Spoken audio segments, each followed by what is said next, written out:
Shabbat Shalom, sejam muito bem-vindos novamente à nossa Beit Sarrapanim. Hoje, um dia muito especial, segundo dia de Shavuot. Então, estamos aqui hoje com uma paraxá especial, uma paraxá sobre Shavuot. Nós lemos sobre Deuteronômio, nós voltamos falando sobre principalmente sobre as ofertas, sobre os 10%. Mas hoje eu queria dar um foco específico sobre o assunto, não da paraxá do segundo dia, mas sobre a porção da Torá do segundo dia, mas voltar no próprio significado da festa de Shavuot, né? No próprio significado do primeiro dia, nas leituras que nós fazemos no primeiro dia, e a própria conexão do que é o Shavuot, né? O que é a importância, porque muitas pessoas pensam que Shavuot é só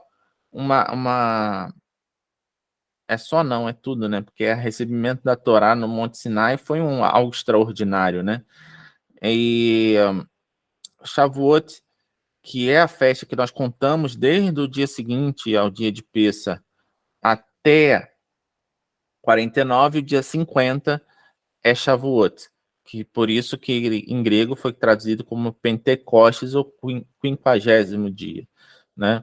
Então, para a gente começar a falar, até coloquei essa ilustração aí, que eu achei lindíssima, que é justamente sobre Moisés recebendo a tábua no Monte Sinai, né, as tábuas da lei, né, principalmente esse evento que foi os 10 mandamentos, ou as 10 palavras, ou de Braiá, ou são tantos nomes que a gente pode usar para isso, e fala justamente sobre esse evento, né? Hoje eu queria falar especificamente, e nós lemos em Shavuot, na noite de Shavuot, as 10 palavras, os 10 mandamentos.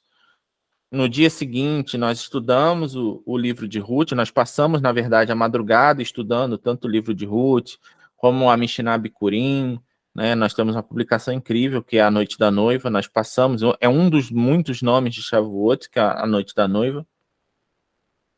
E nessa ilustração mostra também línguas como de fogo, né? E uma imagem do templo, né? E vamos saber hoje por que disso. Porque, na verdade, vamos falar sobre essas conexões e sobre uma passagem específica que a gente não presta atenção, muitas vezes, no conteúdo ali daquela passagem, né? Que está falando de Atos 2. Então, pode passar o próximo slide, por favor. Hoje vamos fazer essa conexão falando um pouco sobre a porção do primeiro dia de Shavuot, né? A porção do primeiro dia de Shavuot nós começamos em Êxodo 19 até Êxodo 20, que passando pela de Braiá, que são as 10 palavras, né? A Haftará do primeiro dia de Shavuot, ela é Ezequiel 1 e a Brit Hadashah Atos 2. Mas o que essas três passagens, é muito interessante, como esses três pontos da Torá, da Brit Hadashah, do Tanar, né? Porque nós estamos falando também dos profetas, como tudo isso está interligado, né? Começando aí com o nosso texto de Êxodo 20, que na Bíblia judaica, na Bíblia hebraica, é Êxodo 20, 15, mas nas nossas Bíblias cristãs é Êxodo 20, 18. E mais interessante que é o verso imediatamente subsequente ao final das 10 palavras ou dos 10 mandamentos, né? Fala que todo o povo presenciou os trovões, os relâmpagos, o som da trombeta e o monte fumegante. E o povo, observando, tremeu de medo e ficou de longe. Mais interessante, aí que a gente fala muito sobre a questão da língua hebraica, o que tem de interessante aí? Se você não entende o hebraico, se você vai direto para o português, você pega, justamente o literal. Todo o povo presenciou os trovões. Mas no hebraico, como está lá no slide, vocês podem ver em hebraico que está falando Roim et Hakolot. Roim, que se vocês lembram, nós temos a Parashá Re'eh, que é veja. Roim está falando do verbo ver, é a conjugação plural do verbo ver. Então, eles, na verdade, eles viram kolot. Kol, até na continuação desse verso aí em hebraico, está falando kol hashofar, o som da trombeta, o som do shofar. Kol significa a voz. Nós já falamos sobre a palavra kol algumas parashiotes atrás, falamos sobre a palavra kol. Então, na verdade, eles viram vozes. Então, Roim et Hakolot, eles viram vozes. E aí na nossa Bíblia em português está presenciou os trovões. Kolot pode também estar falando sobre trovões, deles terem presenciado, sim. Só que, para vocês verem como esse evento no Monte Sinai foi algo sobrenatural, foi algo totalmente diferente de tudo. Porque eles já haviam recebido em outras oportunidades, antes de Moisés ter ascendido o Monte Sinai, eles já haviam recebido alguns mandamentos. Eles já haviam recebido algumas ordenanças antes desse evento aí do recebimento das tábuas. Mas o mais interessante é que esse evento foi especialmente sobrenatural. Foi tão sobrenatural, a presença do Eterno foi tão forte, era tão forte, apesar de eles já terem a presença Shekhinah do Eterno, eles viam a coluna de fogo de dia, de noite, a coluna de nuvem de dia. Era a Shekhinah do Eterno que estava ali, né? Era a presença do Eterno que estava ali. Mas esse evento em particular, ele foi tão impactante, estava tão presente ao ponto de eles verem vozes, né? Até, se eu não me engano, eu coloquei uma imagem no próximo slide que fala justamente sobre isso. Eles são duas representações aí da imagem, né? De como eles poderiam ver, praticamente um poder sinestésico, vamos dizer assim, né? A pessoa ver voz, né? Existem as pessoas que têm esse tipo de manifestação, então não é algo realmente que não existe, mas essas pessoas puderam ver vozes, puderam sentir a presença de uma forma sobrenatural. E como que esse texto se liga aos outros dois eventos que a gente estava falando, né? Se a gente for para Ezequiel 1, que é o próximo slide, a gente está falando que, lembrando, Ezequiel 1 começa justamente depois da destruição do templo, né? A destruição do primeiro templo. Ezequiel era um sacerdote, começa lá falando, se eu não me engano, no verso 3 ou no verso 2, fala que Ezequiel era um sacerdote do templo, ele estava no templo quando o templo foi destruído, ele presenciou a destruição do templo e havia sido levado junto com o povo como cativo para a Babilônia. Então, essa visão de Ezequiel 1, né, para quem lembra de Ezequiel 1, vou falar algumas coisas, vai vir na mente, eu não vou ler Ezequiel 1 todo hoje, mas quando Ezequiel começa a ter aquelas visões da roda cheia de olhos, começa a ver serafins, começa a ver vários tipos de visões do reino, do reino celestial, vamos dizer assim. E ele, na verdade, ele não está mais em Jerusalém, ele não está mais na terra de Israel, ele já está cativo na Babilônia, né? E Ezequiel 1:4 fala justamente um evento muito parecido, que fala: olhei, e eis que do norte vinha um vento tempestuoso e uma grande nuvem envolta em fogo, rodeada de esplendor. E no meio disso havia uma coisa como metal brilhante que saía do meio do fogo. E aí ele começa a descrever toda aquela visão, né, de rodas com olhos por todo lado e todas aquelas visões que realmente são visões, que é uma descrição, fica até difícil, porque Ezequiel estava vendo algo que era fora do tempo e espaço. Quando algo é fora do tempo e espaço, toda a descrição ela é metafórica, porque é como que a gente conseguiria descrever algo que não existe, né? Até muitas pessoas perguntam para a gente, e aquelas visões todas do Apocalipse, e aquelas visões todas de Daniel, e aquelas visões de Ezequiel, vocês veem que todas as visões fora do tempo e espaço, fora do nosso mundo físico, né? Ou como a gente fala na matemática, fora do tridimensional, fora do R3, né? A gente não tem como descrever elementos de fora desse universo com elementos de dentro. A gente faz sempre comparações. É como se fosse, é como se fosse, é como se fosse, né? E essa visão, vocês veem que tem toda uma conexão com a visão o que aconteceu, com a manifestação que houve ali no recebimento da Torá e das 10 palavras, né? Tem uma conexão da forma que isso aconteceu, tem uma conexão que envolve trovões, envolve grande nuvem, envolve um vento, envolve fogo, né? Então, nos dois, a forma de descrever isso é uma forma até de uma manifestação sobrenatural. O que aconteceu com o povo de Israel lá no Monte Sinai, esperando o pé, que todo o povo presenciou, todo o povo vivenciou aquela manifestação.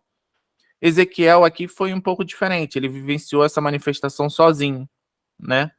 Ele sozinho ele vivenciou isso, sozinho ele viu essa visão. E o mais difícil para ele, eu acho que é o pior de tudo, o Eterno mandou que ele escrevesse essa visão. E descrever algo que você não sabe como escrever, ele com certeza fez o melhor dele, né? Mas essas visões até hoje de Ezequiel deixam muitas pessoas assustadas. Tem várias representações que tentam fazer sobre essa visão. Mas é manifestação de algo que foi sobrenatural. Então, já sabemos mais ou menos como essas duas porções elas estão ligadas. Mas e Atos 2, né? Que é uma coisa que totalmente é o ponto que nós, como messiânicos, nós, como crentes no Mashiach, Yeshua, nós falamos muito nessa festa de Shavuot, de Pentecostes, que é a manifestação, né, muitas pessoas chamam de manifestação do Espírito, ou o Espírito foi derramado sobre toda a carne. Mas vamos ver no próximo slide uma parte de Atos 2 que descreve aquilo que eles estavam passando. Ao cumprir-se o dia de Pentecostes, ou dia de Shavuot, estavam todos reunidos no mesmo lugar. De repente veio do céu um som, olha aí de novo. Veio do céu um som, como de um vento impetuoso. Encheu toda a casa onde estavam sentados. E apareceram distribuídas entre eles línguas como de fogo, as quais pousaram sobre cada um deles. Para vocês verem, tem alguns detalhes nessa passagem de Atos 2 que muitas pessoas leem isoladamente fora do contexto real. Se você vê em Atos 1, no final de Atos 1, eles estão num cenáculo, eles estão num quarto superior, eles estão num lugar todos reunidos, esperando, onde houve ali até a eleição para substituir Judas, o traidor, né? Então, eles substituíram, escolheram outro para completar os 12. E ali naquele lugar estavam reunidos, segundo Atos 1, né, fala que estavam reunidos 120 discípulos de Yeshua. Aí começa a narrativa de Atos 2, que ao cumprir-se o dia de Pentecostes estavam todos no mesmo lugar, como havia sido ordenado pelo Mashiach que estivessem todos reunidos em Jerusalém. Lembrando que Shavuot é uma das 3 grandes festas de peregrinação, que é Sukkot, Shavuot e Pessah. Então, eles estavam em Jerusalém, mas quantas pessoas também haviam? Haviam cerca de 1,5 milhão de pessoas em Jerusalém. Tiveram essa manifestação, e se vocês repararem bem, tanto no grego, vocês conseguem ver isso muito bem, fala das línguas como de fogo, e muitas pessoas colocam línguas de fogo, né? Como se fossem línguas de fogo, e línguas não necessariamente significa línguas no formato de línguas, mas línguas também, tanto no idioma hebraico, tanto no idioma também no português, línguas também fala sobre idiomas. E ali a descrição de algo sobrenatural, algo que estava fora do tempo e espaço, algo que estava fora da realidade e que teve que ser feita uma comparação para descrever aquele ato em si. E se você vê na continuação de Atos 2, fala justamente sobre como eles começaram a falar em outros idiomas. Haviam pessoas de vários locais, estavam reunidos em Jerusalém. Por que estavam reunidos em Jerusalém? Para a festa de Shavuot, havia o sacrifício da Hagigah, que era a forma de se fazer Shavuot. Alguns já vinham trazer o bicurim de outras partes, né, que é os primeiros frutos, mas existia nesse dia específico a questão da obrigação da oferta de Hagigah. Existem sacrifícios específicos para esse dia. Então estavam pessoas de todas as partes do mundo, então conhecido, onde haviam judeus, e só iam ao templo, diga-se de passagem, judeus que eram realmente observantes, né? Não eram aqueles judeus que deixavam para segundo plano, mas judeus que realmente queriam cumprir a Torá. E o que aconteceu? Eles começaram a falar em outros idiomas e dar a testemunho de Yeshua. Muitas pessoas pensam que o testemunho de Yeshua ali, a morte, o sacrifício de Yeshua, muitas pessoas estavam observando. Sim, estavam sabendo, mas existia da mesma forma como em Shavuot, existia 1,5 milhão de pessoas. Só que onde estavam essas pessoas na hora do sacrifício de Yeshua? Você vê que poucas pessoas estavam aos pés de Yeshua na hora do sacrifício dele. As outras pessoas todas estavam celebrando Pêssar. As outras pessoas todas estavam no templo fazendo os sacrifícios prescritos, estavam preparando a festa, todas estavam ali desconectadas daquele evento. Era um evento que passou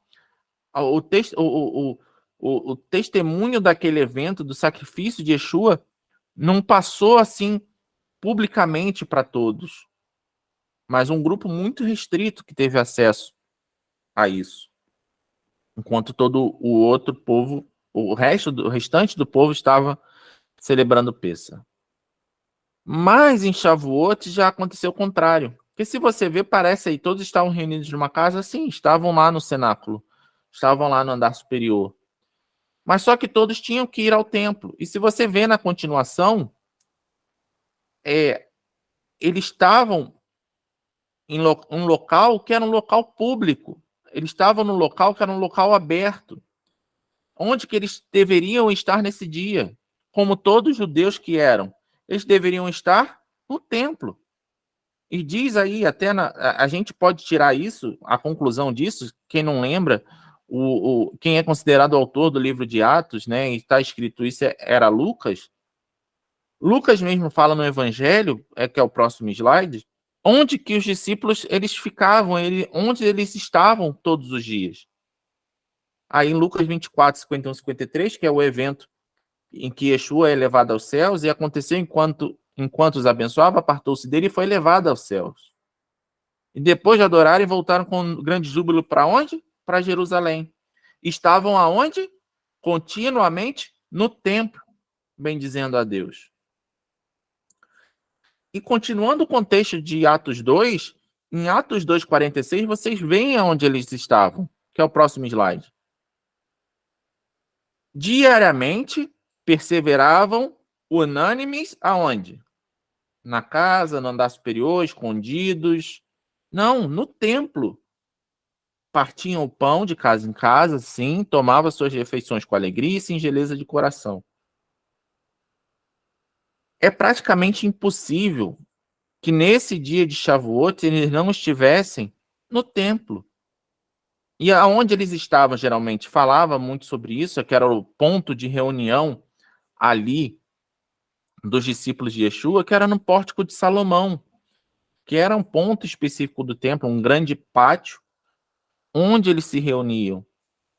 E qual é a comparação de uma coisa com outra, né? o sacrifício de Yeshua foi um evento, vamos dizer assim, quase que restrito, privado. Poucas pessoas tiveram aquele testemunho. Tiveram muito testemunho durante a caminhada, de saber, de conhecer, de ouvir falar, ou de conhecer alguém que tinha sido curado. Daqueles galileus, até como diz ali em Atos, né? Os atos daqueles galileus que estavam ali. Mas, em Shavuot, tudo teve um propósito. Essa manifestação sobrenatural, assim como houve a manifestação sobrenatural na entrega da Torá, assim como teve a manifestação sobrenatural de Ezequiel, houve uma manifestação sobrenatural em Pentecostes, em Shavuot, em Atos 2, que era para proclamar o sacrifício e a ressurreição de Yeshua para todos aqueles que ali estavam. Não seria mais algo restrito, era algo que a partir dali em diante era algo aberto, era algo que era proclamado. E se vocês lembram bem da história de Atos 2, até achavam, eles estão bêbados, eles estão dessa forma. E Pedro tomou a palavra no meio da multidão. Eles estavam no pórtico de Salomão, eles estavam no meio da multidão, eles estavam fazendo o que era prescrito, eles eram judeus, eles estavam no templo diariamente. E ali passaram a dar testemunho. Pedro fez uma defesa espetacular sobre Yeshua. Explicou que era o dia, comparando ali como os dias profetizados pelo profeta Joel, que o Espírito estaria derramado sobre toda a carne, e que eles profetizariam, estavam ali profetizando e falando com autoridade sobre o Mashiach, que o Mashiach veio, o Mashiach foi sacrificado. E naquele momento, naquele ponto ali, vocês veem que 3.000 pessoas chegaram e aceitaram. E o mais importante, quando chegaram para Pedro, eles ficaram, o que fizemos nós? O que agora precisamos fazer para isso? E a mensagem de Pedro, uma mensagem de techuvá, uma mensagem de arrependimento, uma mensagem de retificação, assim como nós falamos muito em Shavuot sobre retificação, que nós estamos retificando o ato de ficarmos acordados a noite toda em Shavuot é para retificar o ato daqueles que ficaram dormindo quando Moisés estava no monte e ele ordenou que todo o povo estivesse alerta, e quando o povo todo, na verdade, esteve ali dormindo, não estava atento, não estava esperando. Mas a mensagem do apóstolo Pedro, de Shimon Kefá, é justamente essa, de fazer techuvá, de retornar, de se imergir, de fazer o mikvê em nome de Yeshua, porque ali eram judeus, conheciam Hashem, conheciam o Pai, conheciam o Eterno, e precisavam receber o Mashiach, que era Yeshua. E dali em diante, a mensagem era retornar à Torá. E a nossa mensagem é sempre aqui de retorno, de arrependimento, de retorno à Torá. Todo momento nós estamos falando sobre isso. A mensagem de salvação, ela é uma mensagem de que não é o objetivo final, ela na verdade é o ponto de partida. Ali para eles era o ponto de partida. Naquele momento estavam aceitando o Mashiach e Yeshua. Mas a mensagem de Pedro é: sejam imergidos, batizados em nome de Yeshua e retornem. Façam techuvá, arrependam-se, voltem à Torá, voltem às práticas da Torá. Essa é a mensagem que nós temos que pregar, essa é a mensagem que nós temos que... tem que ser nosso objetivo. Entender a salvação é o início. Aceitar Yeshua é o início. A manifestação sobrenatural das línguas, do recebimento do Espírito, teve um propósito. Que nós todos chegasse a nós em nossas línguas e nós voltássemos, nos tornássemos obedientes, retornássemos à Torá, retornássemos ao fundamento da nossa fé. O Mashiach, a mensagem dele não era, em momento nenhum, de abolir a lei, Pelo contrário, se você procurar em todos os escritos dos evangelhos, todos os escritos das cartas, as citações todas são do Tanar, as citações todas são da Torá. Não foi nada inventado, não foi nada tirado de outro lugar, não era uma nova filosofia. A mensagem, tanto de Yeshua, quanto dos apóstolos, quanto dos discípulos, quanto de todos aqueles que estavam ali perseverando, era de retorno. E essa é a mensagem que eu queria passar para vocês hoje. Shavuot é mais uma oportunidade de retificação, de arrependimento, de retorno. Que a manifestação sobrenatural, que para muitos tem acontecido no nosso meio, assim como é prescrito, como Pedro falou em sua defesa, assim como está no profeta Joel, que muitos teriam sonhos, muitos teriam visões e revelações sobrenaturais do Eterno, para que voltassem, para que viessem saber o que é a Torá, o que diz aí, como Yeshua andou. Eu quero andar como ele andou. Eu quero fazer as coisas, eu quero fazer as práticas como Yeshua fez. Yeshua era judeu. Até dizemos até mais, Yeshua era fariseu. Tem várias pessoas aí defendendo que não, mas precisa vir rabinos, muitas vezes, que não são crentes em Yeshua, defender que o próprio Yeshua era fariseu, que a mensagem de Yeshua era uma mensagem farisaica. Se eles estavam nas sinagogas, se eles aprendiam nas sinagogas, existiam, se eu não me engano, era mais de 50 seitas, que, como dizendo, mais partidos, né, sectários, grupos sectários, durante o judaísmo do primeiro século. Mas apenas um deles utilizava o sistema da sinagoga, que eram os fariseus. Então, se Yeshua estava na sinagoga, ele era um fariseu. Então, a mensagem tem que ser uma mensagem de retorno, de arrependimento. E mesmo que você não venha por pessoas que estão falando, pregando, e essa mensagem cada vez mais ela vai se propagar, não adianta negar, não adianta lutar contra, não adianta se levantar as velhas práticas. A mensagem ela vai chegar. É um momento agora de plenitude para nós, gentios, para nós que viemos das nações, que somos enxertados na casa de Israel. Esse movimento não vai parar. Esse movimento, por mais que nós não falemos, até as pedras vão clamar. Até as visões e os sonhos vão chegar às pessoas e elas vão retornar à Torá. Essa é a mensagem de hoje.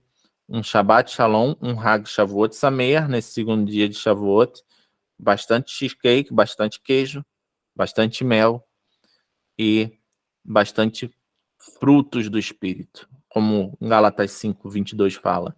Que nós estejamos cheios do Espírito, perseguindo os atributos do Espírito, os atributos da noiva, para que nós possamos produzir frutos do Espírito e frutos de arrependimento, de retorno, de techuvá. Shabbat Shalom a todos.